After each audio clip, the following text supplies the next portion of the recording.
मैं इसको करता हूँ कि धारणाओं को छोड़ देगा, तब जो कर्म किए भी जाएंगे तब वे अकर्म होंगे।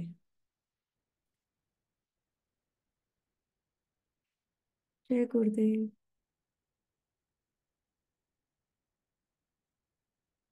ओवर टू यू दीदी।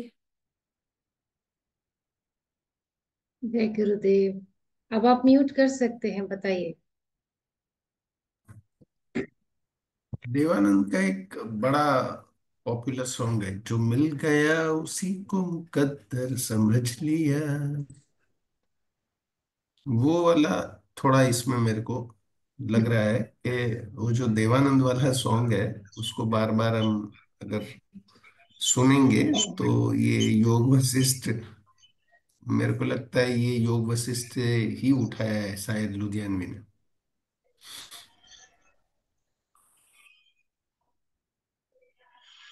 जय और गुरुदेव दीदी। जय गुरुदेव।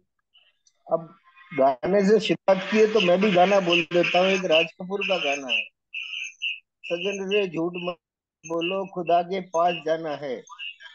वहां न हाथी है न घोड़ा है न पैदल ही जाना है। उसी में एक लाइन है, बचपन खेल में खोया, जवानी नींद भर सोया, बुढ़ापा देख कर रोया, यही किस्सा पुराना है। सजन रे झूठ मत बोलो।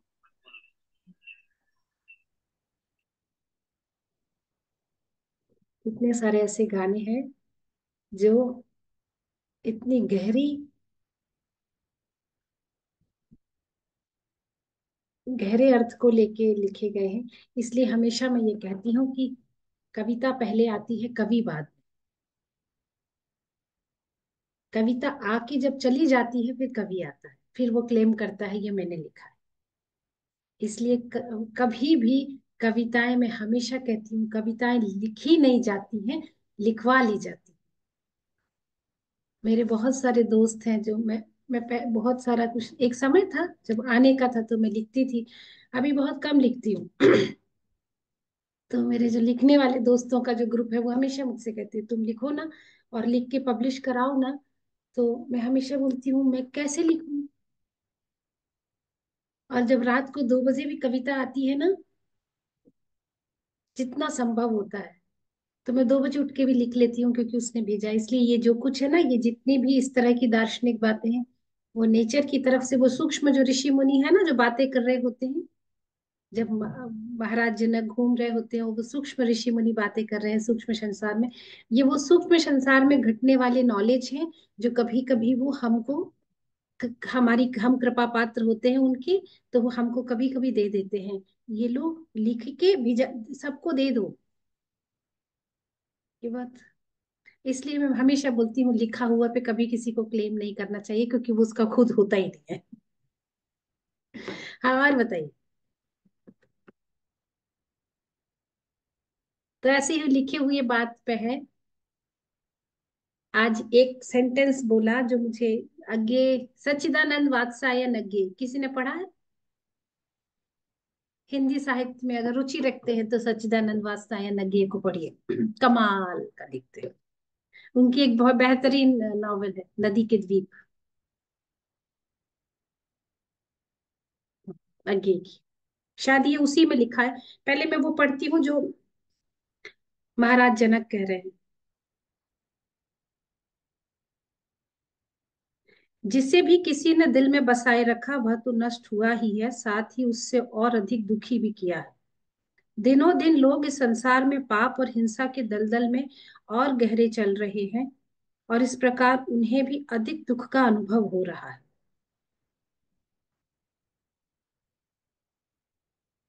मूर्ख व्यक्ति ने इस जीवन से आखिर पाया ही क्या? आपको पता, मुझे हमेशा ये बात लगती है कि अगर आप दुख के बाद नहीं संभले ना, तो मुझे ऐसा लगता अभी दुख आया नहीं था। अभी अभी पक्के से नहीं आया, अभी अभी और रंगो। और सचमुच में गहरे तक अगर दुख को अनुभूत किया है, अगर किसी व्यक्ति ने अपने जीवन में सच में बहुत गहरे दुख को अनुभव किया, उसको ना सहज वैराग्य घट जाएगा। और ऐसा व्यक्ति निस्संदेह किसी व्यक्ति को दुख नहीं देगा, ये मैं लिख के दे सकती हूँ। लेकिन शर्त इतनी है कि उसको उसके पहले भोगना पड़ेगा वो गहरा दुख। अच्छा, अब ये नहीं कह सकते एक व्यक्ति का गहरा दुख किस तरीके से होगा, एक व्यक्ति को सेम सेम घटना से सारे लोगों को वैसे ही गहरा दुख का अनुभव होगा, ये नहीं कह सकते। ये उस व्यक्ति की संवेदनशीलता और उसकी यात्रा पे निर्भर करता है कि वो उस बात की संवेदनशीलता को, उस घटना की कैसे और कितना समझ सकता है। ये बात पकड़ में आ रही है क्या कि मैं कुछ इधर उधर बोल रही हूँ? आ रही है? हाँ, नहीं मतलब कई बार आप जब बहुत ही भावनाओं से थोड़ा सा जुड़ के बोलते हो तो वो शब्द उतने साथ नहीं देते। तो अगेन लिखा है, दुख जिन्हें मांझता है, चाहे वो उन्हें स्वयं मुक्ति देना दे सके या ना देखे, लेकिन वो सीख देता है कि औरों को मुक्त रखिए। लेकिन पहला सेंटेंस में वो कमाल कर गए जब वो ये कहते हैं, दुख जिसे मांझता है। अगर दुख ने आपको मांझा है तो आप अपने आप को कितना मुक्त कर पाएंगे वो तो समय बताएगा, लेकिन आप दूसरों को जरूर मुक्त रखेंगे, क्योंकि आप जानते हैं यहाँ कुछ पकड़ने योग्य नहीं है। इसलिए दुख से भागिए नहीं। इसका ये भी नहीं मतलब है कि आप वेलकम करिए, अब मेरे को तो दुख ही चाहिए भगवान, आज से प्रार्थना ही बदल गई, दुख ही दुख दो। हालांकि सच्चा भक्त प्रार्थना तो यही करता है कि ज्यादा सुख में मत फंसाना, क्योंकि इस दुख ने ही मुझे तुम्हारे होने का, तुम्हारे से जोड़ने का माध्यम है। सुख किसको जोड़ा है? जोड़ा किसी को क्या? मुझे तो ऐसा कोई उपाय नहीं मिलता। सूरदास जी महाराज का वो घटना याद है? सूरदास जी महाराज को भगवान श्री कृष्ण ने दर्शन दिए, और दर्शन देने के पहले उनको नेत्र ज्योति दी, और उन्होंने उनको देखा, जिसको कभी देखा नहीं था उसको उसको सिर्फ जी के लिख रहे थे। और सब जब प्रेम मोहब्बत की बातें हो गई तो फाइनली महाराज जी को भगवान श्री कृष्ण ने कहा, बोलो अब तुम्हें क्या चाहिए?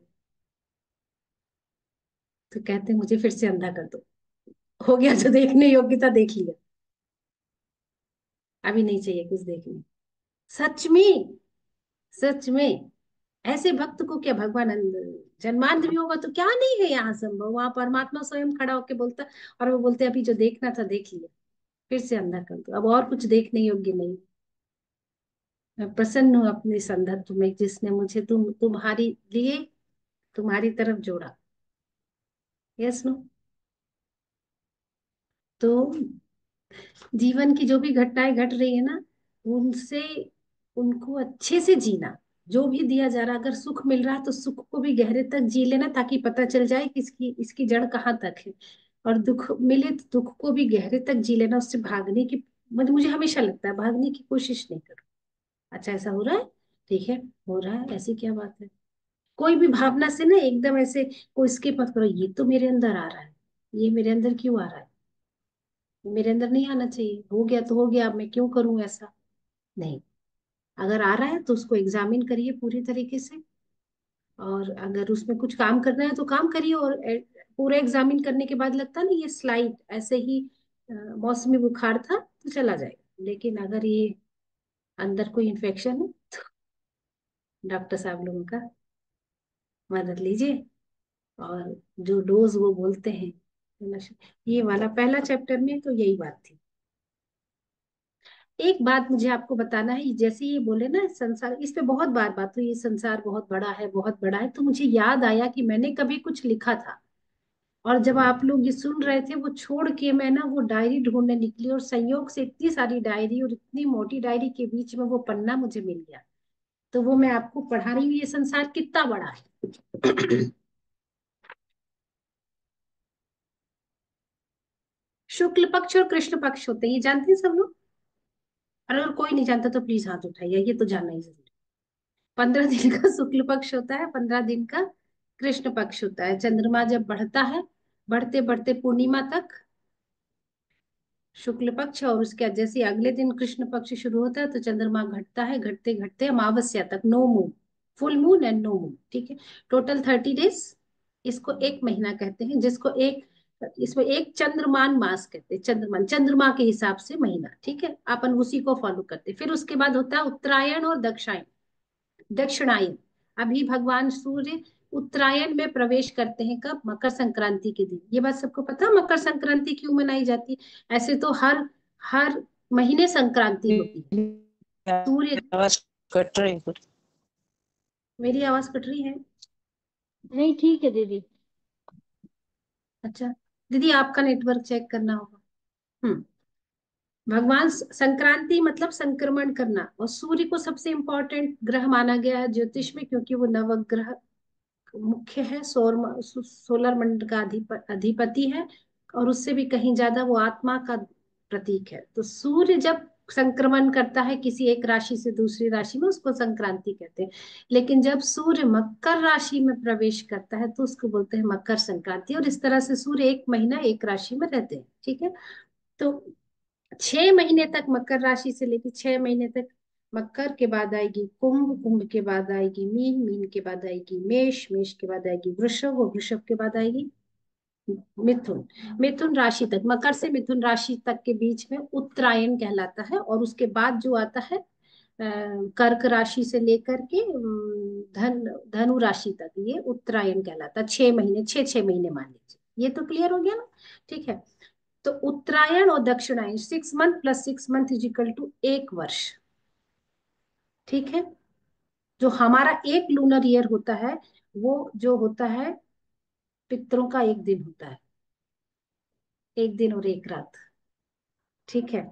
और इस तरीके से इसको अहोरात्रा भी बोलते हैं। और इस तरीके से पितरों के जो 360 दिन होते हैं, मतलब 1 वर्ष होता है, वो एक देव संवत्सर कहलाता है, देवताओं का एक दिन। आपका ये मल्टीप्लाई होता जाएगा, ठीक है। और जो एक देवताओं का संवत्सर होता है ना, ऐसे 1200 जो देव संवत्सर होते हैं तब एक कलयुग, ऐसे 2400 देव संवत्सर होते हैं तो एक द्वापर युग। युग बराबर नहीं है, कलयुग में 1200 बहुत छोटा है, सबसे छोटा होता है कलयुग। 1200 देव संवत्सर एक कलयुग, 2400 देव संवत्सर एक द्वापर युग, 3600 देव संवत्सर 3600 एक त्रेता युग, और 4800 4800 देव संवत्सर बराबर एक सतयुग, ठीक है। और जब 12,000 देव संवत्सर मिलते हैं तो एक चतुर्युग होता है। टोटल जो चतुर्युग बोलते हैं ना, वो बराबर नहीं होता, सबके अलग अलग डिवीजन है। कलयुग सबसे छोटा है, कितने? सिर्फ 4,32,000 ईयर्स का, इतना सा है, ठीक है। तो इस देव संवत्सर में एक चतुर्युग हो गया, ठीक है। और इस प्रकार जब 71 चतुर्युग होते हैं तो एक मनवंतर बनता है। और इस तरीके से 14 मनवंतर, मतलब 14th मनवंतर प्लस 15 संधि काल। और संधि काल क्या होता है? 10% ऑफ मनवंतर is equal to 1 day of Brahma. और सेम इतना ही समय 1 डे 1 नाइट ऑफ ब्रह्मा।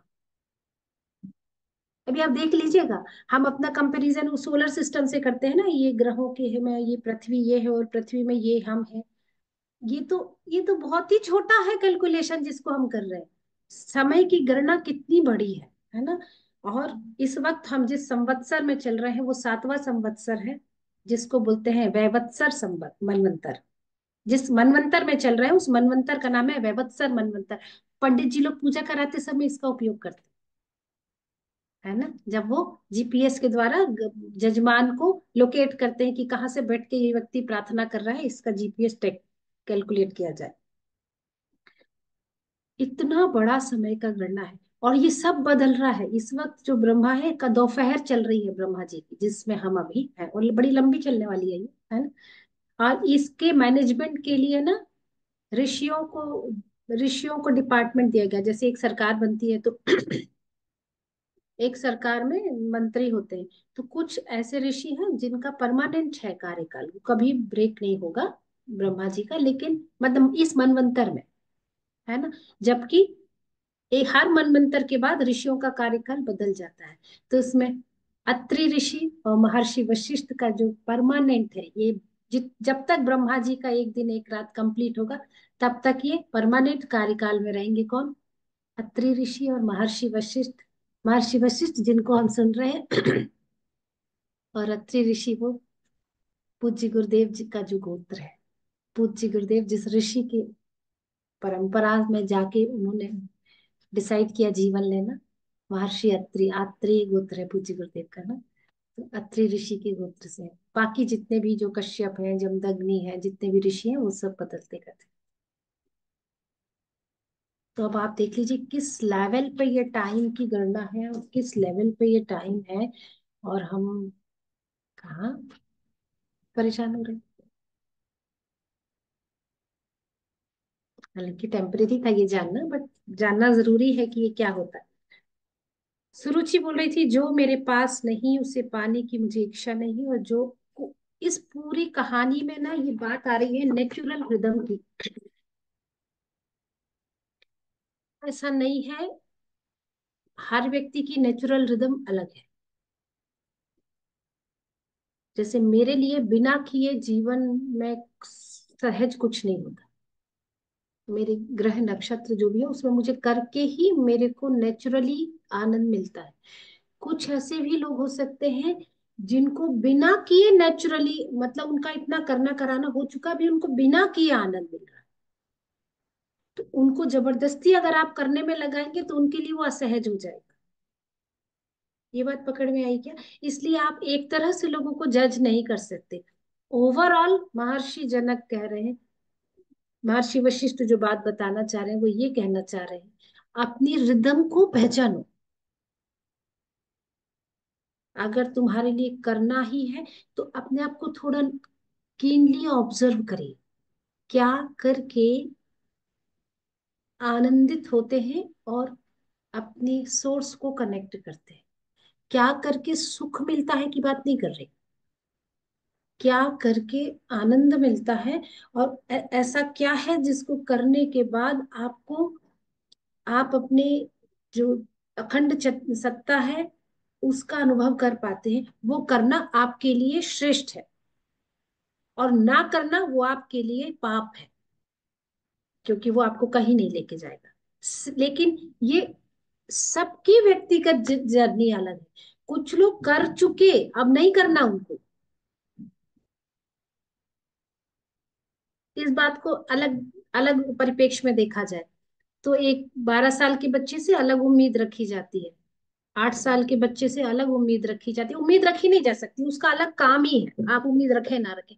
5 साल का बच्चा अलग काम करेगा, 6 महीने का बच्चा माँ के गोद में अलग तरह से काम करेगा। एक 80 साल के बूढ़े से आप नहीं बोल सकते कि घर से जाओ और कमा के लाओ। कर चुका उसको जो करना था, यस नो, उसके लिए वो स्वाभाविक नहीं है। तो ऐसी ही हमारी यात्रा है।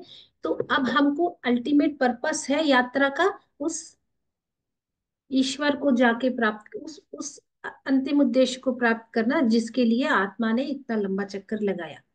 उसके लिए आपको ये बता रहे क्या करना है क्या नहीं करना। तो ओवरऑल अपने आप को पूछो, अपने आप से ज्यादा आपको कोई नहीं बताएगा आपको क्या करना है क्या नहीं करना। आपको पता है मेरे अभी मुझे इस जगह काम करना है, मुझे इस जगह इस पॉइंट पे अभी मेरा बाकी है, इस वाले एग्जाम को भी, इसकी किताबें भी लाना है मुझे, इस सब्जेक्ट की, इसको पढ़ना भी है, और इससे जुड़े हुए जितने एग्जाम्स है वो सब मुझे दे के पास करना है। ये बात पकड़ में आ रही है क्या? बस यही आपका काम है, और अगर ये काम प्राप्त कर लिया है ना, तो जो मेरे पास नहीं है उससे पाने की मुझे इच्छा नहीं है, और ना ही जो बिना चाहे मुझे प्राप्त हुआ उसे छोड़ना ही चाहता हूँ। मैं दृढ़ता पूर्वक आत्मा में स्थित हूँ, अब जो मेरा है वह मेरा है। सुख के, राग के अभिभूत होके, मन के और इंद्रियों के अभिभूत होके जब आप बाहर की तरफ दौड़ लगाते हैं, जो कि आप करते हैं, ये हम सब करते हैं, है ना। मन जब प्रभावशाली हो जाता है वो इंद्रियों का वर्ण करता है, और इंद्रियों हमको दौड़ दौड़ लगाती है, और उस वशीभूत होके जो कुछ भी कर्म करते हैं वो हमारे कर्मों का निर्माण है।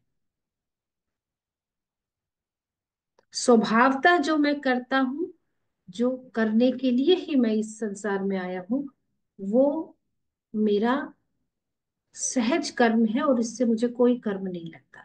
ज्ञानी भी कर्म करता है, तो फिर अगर कर्म करने से कर्म लगता तो गुरुदेव को सर्वाधिक कर्म लगना चाहिए था, क्योंकि सबसे ज्यादा काम वो कर रहे हैं, बट वो तो कोई कर्म नहीं कर रहे, वो तो सहज भाव से जो एजेंडा लेके आए हैं उसको कर रहे हैं, और उससे वो एसोसिएट नहीं, कुछ हो जाए तो भी ठीक है, नहीं हो जाए तो भी ठीक है, कोई नहीं। लेकिन उसमें लिप्त होके, उसमें इन्वॉल्व होके जब आप कर्म करते हो कि मैंने तो ये किया, अब ये तो मुझे मिलना ही चाहिए था, मैंने ये एग्जाम दिया और एग्जाम को मैं टॉपर रहा हूं, अब ये जो मेरिट लिस्ट, ये जो गोल्ड मेडल है वो मुझे ही मिलना चाहिए। लेकिन अगर वो गोल्ड मेडल नहीं मिलता और आप तिलमिला जाते हैं, इसका मतलब है, अच्छा, ये संसार में शायद ऐसा नहीं होता है, प्रकृति में और गुरु के साथ ऐसा होता है। गुरु आपकी परीक्षा लेंगे, वो कई बार ऐसा होगा आपको ना इतना काम करवाएंगे, अगर राग में लिप्त होके आपने गुरु का कर्म भी किया है ना, तो गुरु के लिए वो दो कौड़ी का है। मैंने इतने कोर्स करवाए, मैंने इतने लोगों को कोर्स दिया, दिन भर अपना नंबर जोड़ना, मैंने इतने टीचर्स के साथ काम किया, उनकी पूरी टीम मैंने बिल्ड की। तो आप ऐसा करते हुए जितना कुछ कर रहे हैं वो सब जीरो की तरफ जा रहा है, नेगेटिव मार्किंग होती है ऐसे करने। इसलिए बाहर से आपको दिख जाएगा, अरे मैंने तो, उन्होंने बोला था कि 100 लोगों को कोर्स करा दो फिर तुम टीचर बनने के लिए चले जाना, पता चला आश्रम से कॉल ही नहीं आई। और उस व्यक्ति ने जिसने 4 लोगों को कोर्स कराया, गुरुदेव उसको बोले हाँ ठीक है तुम टीटीपी में बैठ जाओ बिना कुछ। ऐसा होता है यहाँ, क्योंकि अल्टीमेट पर्पस गुरुदेव का क्या है, अकर्ता हो जाओ भाई। यहाँ कुछ तुम्हारे करने कराने से कुछ नहीं होने वाला, कुछ भी नहीं होने वाला। और करके कर ही लिया तो क्या कर लेंगे, सब एक दिन नष्ट हो जाने। अल्टीमेट पर्पस है आत्मा की ग्रोथ, और अगर वो ना हुई तो फिर संसार में जितने अचीवमेंट आपने ड्राइंग रूम में संभाल के रखे हैं, बड़े बड़े तमगे, इसका मतलब ये नहीं कि आप अपने ड्राइंग रूम में तमगे मत संभाल के रखिए। मेडल्स के लिए आजकल बनता है ना, जब इंटीरियर होता है तो यहाँ मेडल्स रखे जाए।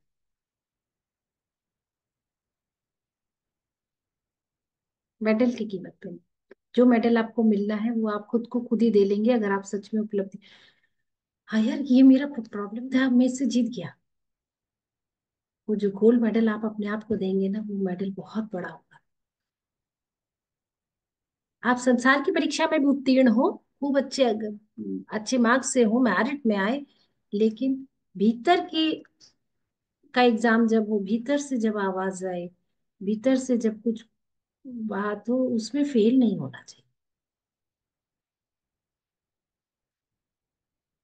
यही महर्षि जनक कह रहे हैं, जब मन इस प्रकार इच्छाहीनता में स्थित होता है, जब वह सुखों के फेर में नहीं पड़ता, क्या फर्क पड़ता है, मैं कर रही हूँ, मैंने तो अपनी सास के लिए बहुत किया, मैंने सर्वोच्च किया, सत्य के मार्ग में अड़ी रही, ऐसे बोलती है आती महिला कुछ भी, सास, बॉस, पति, पत्नी, भाई, बहन, आप किस जगह फंसे नहीं पता, सब पर कहीं नहीं, मैंने तो उनके लिए बहुत किया, इच्छा से किया आपने। कुछ रिश्तों में आपको चोट लगनी ही है, वो डंडा लेके ही आपके पास उतरे हैं, आपको ईश्वर ने उनको डंडा लेके ही भेजा है कि इसको पीटते रहो। तो उनके लिए आप सर्वश्रेष्ठ करिए, पर ये मत सोचिए कि इनके हाथ से डंडा गिर जाए, वो नहीं गिरेगा। उस रिश्ते में आप, क्योंकि परमात्मा ने वो डंडा लेके भेजा, वो डंडा गिर जाएगा तो ग्रोथ कैसे करोगे। एक आदमी तो जिंदगी में होना चाहिए ना जो डंडा लेके आपके लिए खड़ा है। उस व्यक्ति के लिए भी आप इच्छा रहित कार्य करिए, और उसके बाद जो डंडा पड़ता है तो मुस्कुराते हुए झेलिए, तब समझ लीजिए आप इच्छा रहित हो गए। पकड़ में आई सुरुचि, है ना।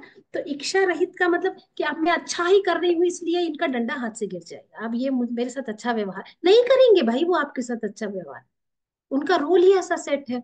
वो अपना रोल डायरेक्टर के हिसाब से, डायरेक्टर ने उनको वही रोल दे के भेजा, वो बेचारे कैसे बदल लें, पिक्चर से निकाल देगा डायरेक्टर ऐसे में।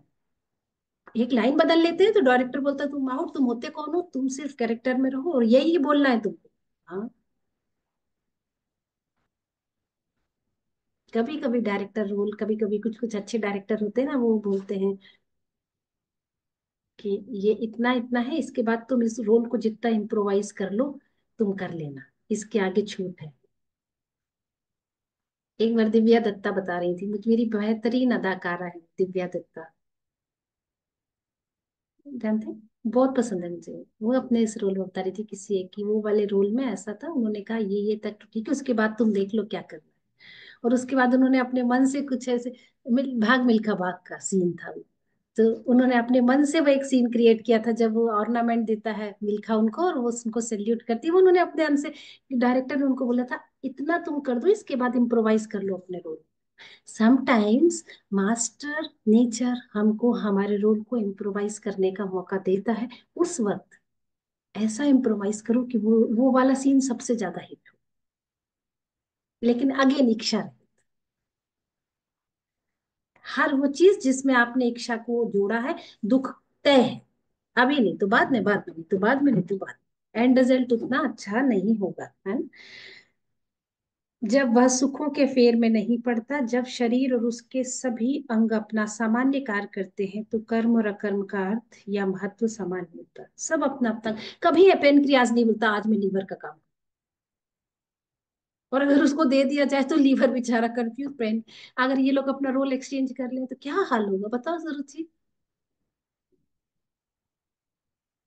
तुम लोग वेंटिलेटर पर डाल दोगे उस व्यक्ति को जिसका पेनक्रियाज लीवर का रोल रख रहा है, लीवर पेनक्रियाज का काम कर रहा है। भाई डालो इसको वेंटिलेटर। हर व्यक्ति अपने पेनक्रियाज का काम है इंसुलिन रिलीज करेंगे, इससे ज्यादा अपन को जानता ही नहीं, अपन कर ही नहीं सकते। लीवर 50 चीज सीक्रेट कर रहा है, उसका प्रॉब्लम, उसको भगवान जी ने वैसा बना के भेजा। मैं इंसुलिन सीक्रेट करने आया हूँ, और मेरा वाला ये जो बंदा है जिसके भीतर में लगा हुआ हूँ, वो मुझे जितना फेवर करेगा, जितनी अच्छी लाइफ स्टाइल रखेगा, मैं उतना अच्छा। ऐसा कभी पैनक्रियाज नहीं करता कि एक व्यक्ति बहुत अच्छी लाइफ स्टाइल रख रहा, खाने में पीने में, योग ध्यान साधना प्राणायाम, उसका पैनक्रियाज वो बना के बैठ जाए आज तो मैं इसको इंसुलिन नहीं दूंगा। जितने अच्छे से वो व्यक्ति जिसके अंदर है वो उतना अच्छा काम करेगा, उसका पेनक्रियाज उसके साथ उतना अच्छा काम करेगा। सहज भाव से करता है। वो नहीं करेगा बैठे बैठे खाएगा, गुलाब जामुन भी खा रहे हैं, मिठाई भी खा रहे हैं ना, कुछ फिजिकल एक्टिविटी नहीं है, उसका पेनक्रियाज भी अंदर जाके कैसे बैठ जाए। That's it. स्व जैसे शरीर अपना स्वाभाविक धर्म निभाता है, कभी हाथ हाथ की तरह ही काम करता है, वो बालों का ऐसे ऐसे कर रहा है, अगर बाल पीछे लग रहे हैं तो ऐसे स्वाभाविक धर्म, ये पैर से नहीं कर सकते। और अगर पैर से ऐसे करेंगे तो ये अस्वाभाविक लगेगा, पैर होते हुए। हाँ, तो इस तरीके से हमको यहाँ पे ये बता रहे, इस तरीके से आप स्वाभाविक होके रहो। किसको दिखाना है और क्या दिखाना है? किसी को कुछ नहीं दिखाना। और जो व्यक्ति जितना स्वाभाविक रह पाएगा उतना उसके जीवन में आनंद बढ़ता है। और फिर उसके बाद आपको कर्म और अकर्म में कोई अर्थ नहीं रह जाता। शरीर अपनी स्वाभाविक क्रियाएं करता रहे, कर्मों से दूर रहे, तो अंततः शरीर विघटित हो जाएगा। जब मन मैं यह करता हूं और मैं इसका भोग करता हूं की धारणाओं को छोड़ देगा, तो कर्म किए भी जाएंगे तब भी वो अकर्म ही रहेंगे।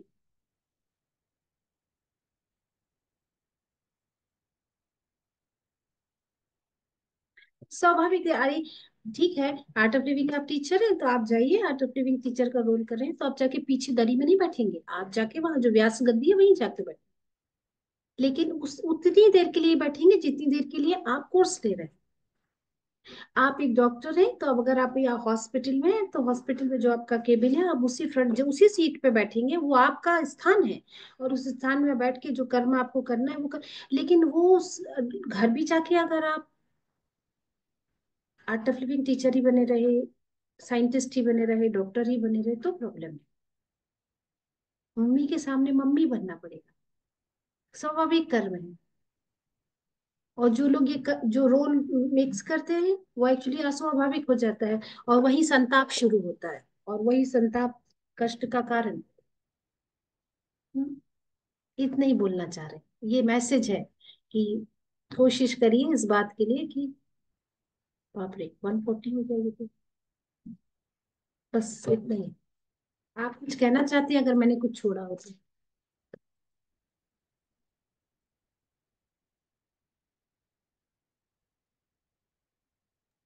दीदी पता कैसे लगे कि जो चीज हम कर रहे हैं, जो हमें अच्छी लग रही है करते हुए, कि हमें वो सुख का एहसास असदारी है या आनंद का, दोनों में फर्क कैसे पता लगे? सुख क्षीण हो जाता है, सुख की जो आयु है बहुत छोटी होती है। आनंद जो है वो अमर है। जैसे इस वक्त मुझे बहुत ज्यादा फीवर हो रहा है और मेरा गला भी दुख रहा है, लेकिन मैं आनंद में, मुझे सुख नहीं मिल रहा। सुख वाला इस सीरीज से अगर मुझे सुख मिल रहा होता तो इस वक्त मैं यहाँ पे नहीं, बिस्तर में ओढ़ के सोई रहती। अपनी रिदम वही, अपनी लय से पता चल जाए। आप सहज भाव से करोगे ना उसको। सुख में क्रेविंग होती है, सुख में थोड़ी ऐसी, उस सुख के बाद दुख भी आ जाएगा। लेकिन कुछ करते हुए भी आपको अभी प्रेजिंग मिल रही है तब भी आपको आनंद रहेगा, जूते पड़ रहे हैं तब भी आपको आनंद रहेगा ये। लेकिन सुख में ऐसा नहीं रहेगा। आनंद सुख तब तक अच्छा, जब तक फेवर में रहेगा आपको सुख मिलेगा। जैसे ही आपके एडवर्स सिचुएशन होंगी, आप बेचैन हो जाएंगे, परेशान हो जाएंगे, नाराज हो जाएंगे, भागने के लिए सोचेंगे। अगर आनंद है तो वो किसी स्थिति में खत्म नहीं होगा, ऐसे ही है। ठीक है। जो ब्लेसर्स है प्लीज मुझे ब्लेसिंग जरूर से देना। आज मुझे अभी कोर्स लेने जाना है बहुत। कोर्स तो छोड़ नहीं सकते, कोई दूसरा टीचर अभी है भी नहीं। ठीक है, तो बढ़िया से।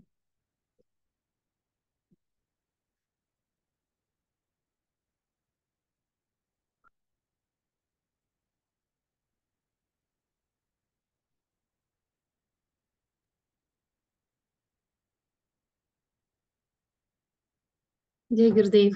Thank you. लॉट्स दीदी ऑफ मेडिसिन ब्लेसिंग। लेके जाइए लेकिन। हाँ, दवाई लेती हूँ। ठीक है, चलिए फिर मिलते हैं अपन जल्दी से कल। अगर अगर ये टेम्परेचर में अब ये आपका ये सुपर फास्ट वंदे भारत चला, तो अगर आप ठीक हो जाएंगी तो आपको अभी उड़ना पड़ेगा। हाँ? आज चलिए। आज आज आपका जो था एकदम फ्लोलेस, विदाउट एनी इंटरप्शन, और सब ऐसा हमारे में बोलते हैं गर्मा गर्म शीरो गड़े थी नीचे उतरी गयो, मतलब गर्मा गर्म शीरा आपके गले से नीचे उतर गया वैसे। So it is, Swami ji का तो था ही था। एक्चुअली स्वामी जी जब योग वशिष्ठ है ना, वैसे बहुत ही बाउंसर आते हैं हमें तो, दोबारा तिबारा 4 बार 5 बार। हम जैसे लास्ट बेंचर को तो पता नहीं कितनी बार पढ़ना पड़ेगा।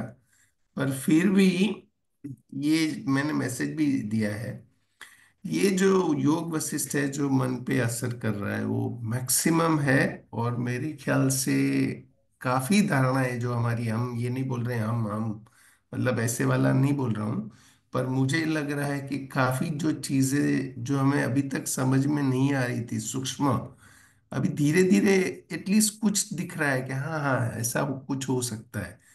आज आपका जो था, जो एक्चुअली रिकॉर्डिंग भी अवेलेबल हो तो मैं वापस पढ़ूंगा इसको, देखूंगा। आज आपका जो था वो एकदम फ्लोलेस था, एक एक मणका जो था ना वो माला में एकदम खटाखट आने लगा था। सो ऐसे तो नहीं हम कहेंगे कि आपका टेम्परेचर बरकरार रहे, पर आपका टेम्परेचर में अगर ये परफॉर्मेंस है तो अगर टेम्परेचर निकल गया तो आप क्या ही करेंगे। All the very best. आप थोड़ा ना ओके। गर्म पानी पीजिए मेरे हिसाब से। करती हूँ। अच्छा, एक खुशखबरी देनी थी मुझे, मैंने डेट फाइनल कर ली है काशी भैया के साथ। 22 से 25 मई आश्रम। 22 से 25 मई लास्ट वीक होगा। तो वो वीक में ऐसी मानते हैं फर्स्ट वीक ऑफ जून में मानसून नॉर्थ में आता है, तो वहां पे बारिश की 4-6 बूंदे हम पे जरूर गिरेंगे उस वीक में। पूज्य गुरुदेव आश्रम। आज मेरा पूरा समय आज उसी में लगा और सब तय हो गया है। बहुत जल्दी से इसके मैसेजेस आपको मिलेंगे, लिंक आपको मिलेगी, सब करती हूँ, है ना। और हमको नहीं, हम MY1 colours of Joy, MY1 colours of Joy, Utkarsh yoga UY, और कलर्स ऑफ जॉय MY2, तीनों प्रोग्राम रखेंगे। तो बच्चों के साथ जाना है, बच्चों को छोड़ के नहीं आना, है ना। देश विदेश के सारे लोगों के पास समय है, टिकट्स बुक करने का समय है जो बाहर से हैं, प्लीज। और इसके लिए हमको योग वशिष्ठ में नंबर बढ़ाना। अभी हमारे पास मैक्सिमम 70 लोग हैं, 70 से 72 लोग हैं जो रेगुलर आते हैं इसमें, है ना। तो अभी आप क्या करना है, आपको एक मैसेज बनाना है वीडियो मैसेज 1 से 1.5 मिनट का।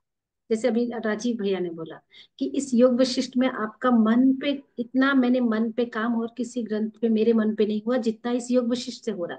1 1.5 मिनट का ये वीडियो बना के आप दीजिए, हम ये वीडियो मैसेज डालेंगे, ताकि इसी ग्रुप में ही 100 लोग हैं, 800 लोग हैं, किसी पहले वाले ग्रुप में तो 800 लोग थे, कितने थे अभी इस समय, है ना, ज्ञान गंगा का 2 ग्रुप है, उसमें डालेंगे ताकि जो ऑलरेडी एग्जिस्टिंग लोग हैं वो शुरू करें ज्वाइन करना, और साथ में जो दूसरे लोग हैं उन लोगों को के लिए भी हम वो मैसेज नीचे लिंक डाल के भेजें, ताकि मैक्सिमम लोग इस सेशन में आए, और इसका इतना सुंदर गुरुदेव और प्रकृति की तरफ से हमको ज्ञान मिल रहा है।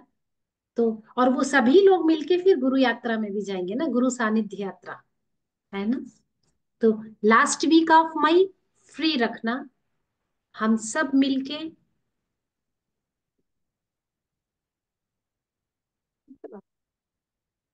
तो ले लो। आह, है ना, कुछ हो जाएगा सुरुचि, है ना, कुछ हो जाएगा, ठीक है। दीदी 22 to 25 मई ना? हाँ, क्योंकि गुरुदेव का होना जरूरी है ना, और वो पक्का पता होना ये मेरे लिए ये डिफिकल्ट बहुत होता है। बहुत सारे आज फोन कॉल्स करके घुस घुसा के फाइनल उस कंसर्निंग व्यक्ति तक पहुंची जिसने कमांड के साथ बोला हाँ गुरुदेव है, तब तो जाके। वहां से हाँ, कब निकलते हैं? 26 को? 22 टू 4 दिन का कोर्स होगा, 21 को पहुंचना है। 25 का कोर्स खत्म होके 25 रात भी निकल सकते, 26 भी निकल सकते। जिन लोगों के बच्चे हैं उनको थोड़ा ठहरना पड़ेगा, क्योंकि बच्चों का कोर्स एक दिन वो उनका जो एडवेंचर गेम होता है एक दिन आगे का होता है ना, तो फिर वो बच्चे वाली मम्मियों को एक दिन का स्टे बैक लेना पड़ेगा, स्टे लेना कि पड़ेगा। कहाँ पर होगा ये? हाँ, कहाँ पर रिव्यू होगा ये, ऑनलाइन या हमें कहीं आना है? बेंगलोर आश्रम। बैंगलोर। ओके हाँ, ओके। बेंगलोर आश्रम गुरु जी का। जी हाँ, जी ओके। यस यस तो दीदी। काम कर, आप लोगों से मुझे फिर से अनुरोध है, जितने लोग भी इसको सुन रहे हैं, एक छोटा छोटा वीडियो 1 1.5 मिनट का बना के भेजिए। मैं इस ज्ञान गंगा ग्रुप में डालूंगी कि लोग अगर नहीं सुन रहे हैं तो वो सुने, है ना। और हम अपने और दूसरे आर्ट ऑफ लिविंग के इतने 50 ग्रुप हैं, उन 50 ग्रुप में ये मैसेज और वीडियो के साथ सर्कुलेट करेंगे कि ज्वाइन करो ग्रुप, और यहीं से शुरू कर दो। कोई नई बात लगती है क्या? हर सेशन हर चैप्टर नया रहता, हर चैप्टर अपने आप में अलग ही है, सुन के ऐसे नहीं लगता पुराना वाला सुनेंगे तभी समझ आएगा। जनक की कहानी अलग है, लवण की कहानी अलग है, लीलावती की कहानी अलग है, वो मैसेज सेम है। ठीक है, चलो जी, गुड नाइट, दीदी, जय गुरु। की रिकॉर्डिंग हमारी ग्रुप पे आ पाएगी क्या? क्योंकि मैं बाहर की मिस हो गया आज सारा मेरा पूरा। आज का मैं भी मैंने ज्वाइन। आज का रिकॉर्ड किया है, मैं प्रवीण को बोलूंगी जब वो यूट्यूब में डाल देगा, तो वो यूट्यूब प्रवीण ने अपने यूट्यूब चैनल में ये सब कुछ रखा हुआ है। प्रवीण के यूट्यूब चैनल को जाइए, लाइक कीजिए, सब्सक्राइब कीजिए। मैंने भी सब्सक्राइब किया इसका चैनल, कभी मुझे जरूरत हो तो मैं सुन लेती हूँ आ जाके, ठीक नया है या उन्होंने बना दिया दीदी, एक नया चैनल अपना बना लिया है। मैं उनसे बोलती हूँ वो शेयर करें। ऐसे कर लिया हाँ, हाँ, इसके लिए, योग वशिष्ठ के लिए, सबके लिए अब मैंने देखा नया बना दिया उन्होंने।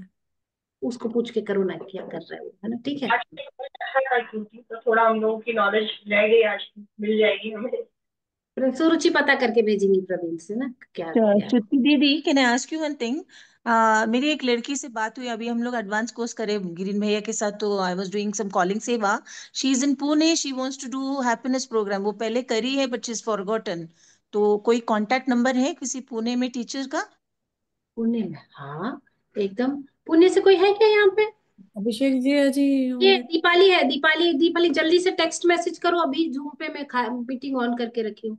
टीचर का किसी का नंबर पेस्ट कर दो जरा, फिर उनके दीदी थ्रू। सुनील ललवानी भैया पुणे से है ना, सुनील दीदी ललवानी एक भैया। बात बताऊं शांति जी, सब लोगों के लिए बता रही हूँ। हमको ना ये लगता है अरे कोई कैसे, Art of Living Bhopal happiness program, आपको मिल जाएंगे प्रोग्राम की लिस्ट, और साथ में उन कांटेक्ट टीचर का कांटेक्ट नंबर भी मिल जाएगा। Art of Living Bhopal, art of living Pune, okay जो भी ओके है वो डालोगे आप ब्राउजर पे, सब कुछ ऑनलाइन है, वर्ल्ड वाइड ऑनलाइन है, बट ओके। स्टिल आपको डाल रही है दीपाली जी। टीचर का नंबर आप नोट कर लीजिए और उनको तुरंत बता श्योर दीजिए। श्योर। सचिन जय नायक गुरु। है, थैंक लिखिए, यू थैंक यू। नोट कर लीजिए। दीदी आप मुझे कॉल कर लेना, मैं मेरा नंबर डालती हूँ, मैं बता दूंगी उनको, हम्म, फॉरवर्ड कर दूंगी। दीपाली अपना नंबर भी डाल दो। हाँ। हाँ दीदी। मैंने भी एक सर का नंबर डाला है पुणे से। हाँ ठीक है, जल्दी से डाल दो, फिर मैं मीटिंग एंड करूंगी जब ये नोट कर लेंगे।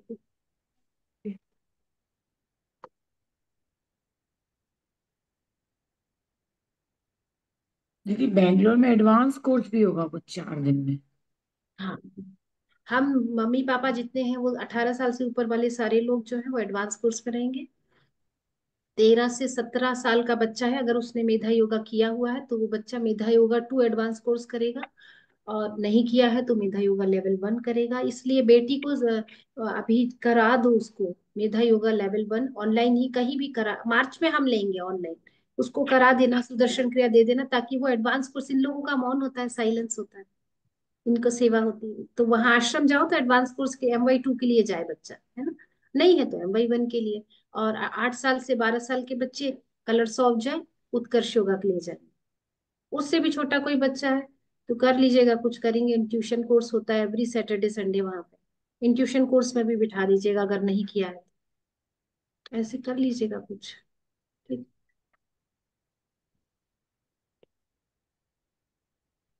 दीदी कभी फ्यूचर समय मिले तो ऋषिकेश में प्लान करो ना, हम उनका काफी लोग का दिल है वहाँ। देखो एडवांस कोर्स तो साल में 25 करना, जितने हो उतने कर लेना चाहिए, अपने आसपास के शहर में कर लेना चाहिए, बट ना सब हमारा करेंगे। सब इंटरेस्ट है गुरु का दर्शन करना, वो सबसे बड़ा इंटरेस्ट है, कि एडवांस कोर्स तो करते ही रहना चाहिए, लेकिन हाँ गुरु पर दर्शन इम्पोर्टेंट है वो ना। तो है। ये बेंगलोर आश्रम करते हैं हम प्लान कि ठीक है, फिर इस इसके बाद कभी दीदी मौका मिले। ऋषिकेश में है। ऋषिकेश में है, अप्रैल में कोई एडवांस, ऋषिकेश में तो रेगुलर एडवांस कोर्स है, हम कभी भी जा सकते हैं, दीदी 27 से 30 तक है ऋषिकेश में मार्च में। Advance meditation. हाँ दीदी। 27 से 30 मार्च में है रेखा जी ऋषिकेश में। ओके दीदी, मैं पता कर लूँ जी। आप डालिए आर्ट ऑफ लिविंग ऋषिकेश आश्रम, फिर हाँ जी उसको आ जाए। वेबसाइट को क्लिक करिए, वहां पे वेबसाइट मिलेगी, उस वेबसाइट को क्लिक करिए और उसमें प्रोग्राम्स, सारे प्रोग्राम्स स्क्रॉल करिए, ये वाला मिल जाएगा। जी दीदी। ठीक है। 24 का हमारा जो विजिट था, ज्ञान गंगा वाले ग्रुप का जो विजिट था बैंगलोर आश्रम में, AMP में, ऐसा लग ही नहीं रहा है कि उसको 10 महीने हो गए। आज जब आपने बोला, ये थोड़े दिन पहले ना क्रिया करने के बाद मेरे को चमका था कि हाँ यार, ये एक AMP हमने किया था यहाँ आश्रम में, अभी नेक्स्ट कभी होगा। तो ये शायद एक हफ्ते पहले ही मुझे थोड़ा ऐसा लगा था, तो आपने उसका जवाब आज दे दिया। पर सच में मेरे को लग रहा है 10 महीने हो गए, फिर भी ऐसे लग नहीं रहा है कि इसको 10। हम्म, अच्छा समय ऐसे ही ठहर जाता है, चलिए मिलते हैं ना, जय गुरुदेव, 2 बजने को आया ना, जय गुरुदेव, ओम नमः शिवाय। जय गुरुदेव, थैंक यू एवरीवन।